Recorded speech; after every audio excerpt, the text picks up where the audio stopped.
Hello everyone, this is Eddie, and today we're gonna talk about a video that I saw on Facebook, and it has to do with the Second Amendment. Now, if you watch television, you can clearly see that gun rights are all over the news at the moment. Now, I'm not saying, hey, I'm advocating for this position or for that position. Rather, the purpose of this particular video is to examine the Facebook video that I'm referring to. And why are we targeting that certain video is because it's the best argument that I've heard that deals with gun rights according to the Second Amendment. Now, am I saying that it's the best argument out there? No, that is not what I'm saying. But when I hear arguments dealing with more restriction on the Second Amendment, a lot of those arguments are very emotional. And this is the first video that I've seen that actually deals with the Second Amendment and with case law. The purpose of this also is for you to improve your analysis in written manner. And how are we going to do that is because we're going to pretend that this content here, this video format, is going to be subjected to a review by a bar grader. So if this was to be submitted on a bar exam, how will it perform? So this video is going to be helpful to all law students and for those people that are planning to take the bar exam. And last, when you view this video, again, do not take a side. Rather, view it from a neutral position. So I want you to be the judge here. And I know that many of you guys out there watching, I know for a fact that many of you guys are going to be judges in real life. So let's look at the video now. Founders would look at us today and be very puzzled. The idea that anybody could get a weapon of war, walk into a school and shoot it up, I think they would think that was crazy. What's the exact word? Now, again, the video starts off with making an emotional call. So I'm looking for the issue. What is the issue? What is he talking about? Does he tell us there? The answer is no, he does not. So I have to look at the video for a longer amount of time just to decipher what the issue is. Now, when you write your exams, you got to have the issue right on top so that the grader will know exactly what it is that you're going to discuss. Otherwise, the grader might get lost and then your grade's going to suffer for that. But again, this is a video and appealing to the emotions might be the proper strategy for this particular group. Let's continue watching. Wording of the Second Amendment, it's very short. A well-regulated militia being necessary to the security of a free state, the right of the people to keep and bear arms shall not be infringed. And we've been debating. Okay, that second part, I really like it because it follows a structure similar to the IRAC format where you have the issue and then you have the rule. And what did he just do? He just laid out the rule, the content of the Second Amendment. So that was great. I love that. Let's keep watching. The founders thought that the Second Amendment was about protecting against tyranny. They really thought that these militias of citizen soldiers could stand up to a potentially tyrannical central government. But they thought, as they said, that they had to be well regulated. They had to be following the laws. Okay, and then I really like how he talks about the purpose of the Second Amendment as thought of by the originators of the Constitution. And he's saying, hey, look, the purpose of the Second Amendment is to stand up against tyranny. That is how he is supporting his argument.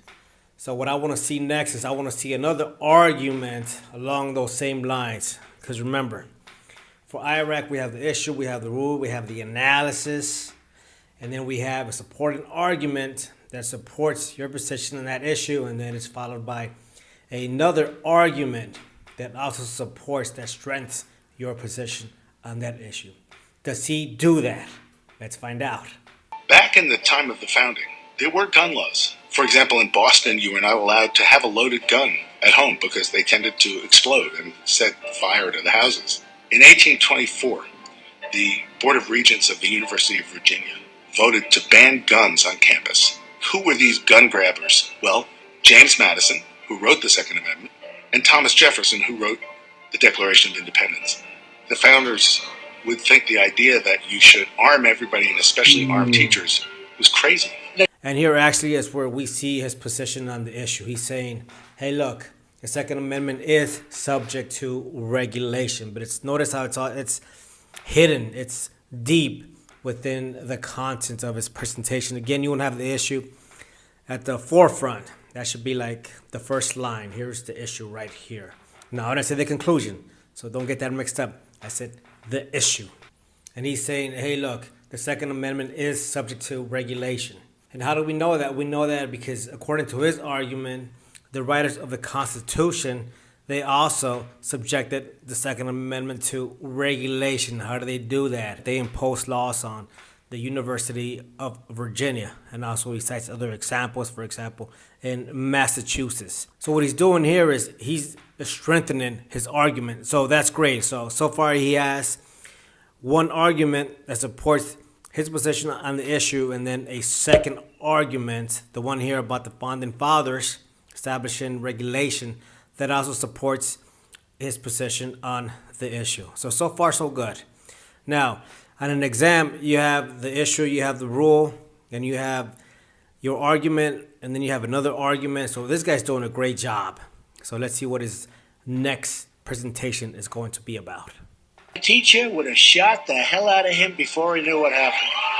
The U.S. Supreme Court didn't rule that the Second Amendment reflected an individual right to gun ownership until 2008. This was the product of a concerted, very skilled, 30-year campaign by the National Rifle Association. Now, for this position, he starts attacking the NRA and Donald Trump.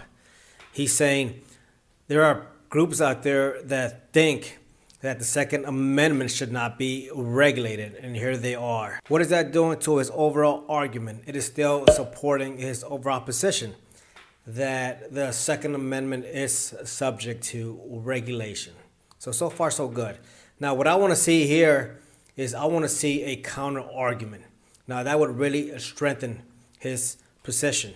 For example, he's got three arguments, and then he says, hey, but this person may say, and that's a counter argument. I want to see that. Let's see if he does that.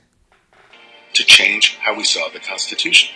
We changed our understanding as a country of what the Second Amendment meant, and not because of some dry words scratched on parchment, but because the gun rights lobby poured its energy into changing our view of the Constitution. They want to pretend that it's an unlimited right, that any smart, sane law is an infringement on sacred freedom. And see, right there, he uses the word infringement. So that is great because he's saying, okay, now I'm going to actually look at the contents of the Second Amendment, and I'm going to look at a potential counter argument, and I'm going to weaken that possible counter argument. Now, so again, I do want to use the word infringement. You do want to use the elements there, and this guy did a great job of saying, hey, look, this is a possible counter argument because it says that that right should not be infringed, but let me go ahead and weaken that argument. So he's going to rebut the counter argument. Let's see if he does that and how he does that. And that's just nonsense. The Second Amendment does not prohibit, does not bar strong, sensible gun laws.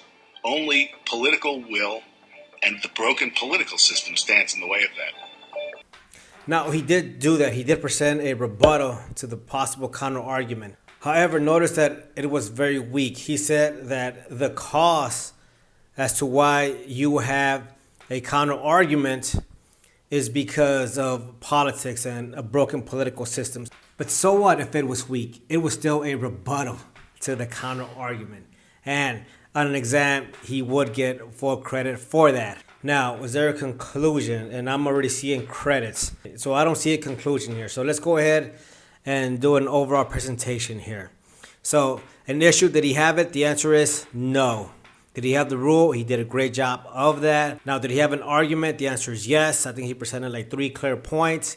Did he have a counter argument? Yes, he did have a counter argument. Did he have a rebuttal to the counter argument? Even though it was weak, yes, it was there. Did he have a conclusion? The answer is no. But the point here is for you to become very familiar with these terms that I'm using. Now, here's a book here on advanced IRAC strategies. So if you're taking the bar exam, if you're taking a law school exam, get your hands on this book and practice.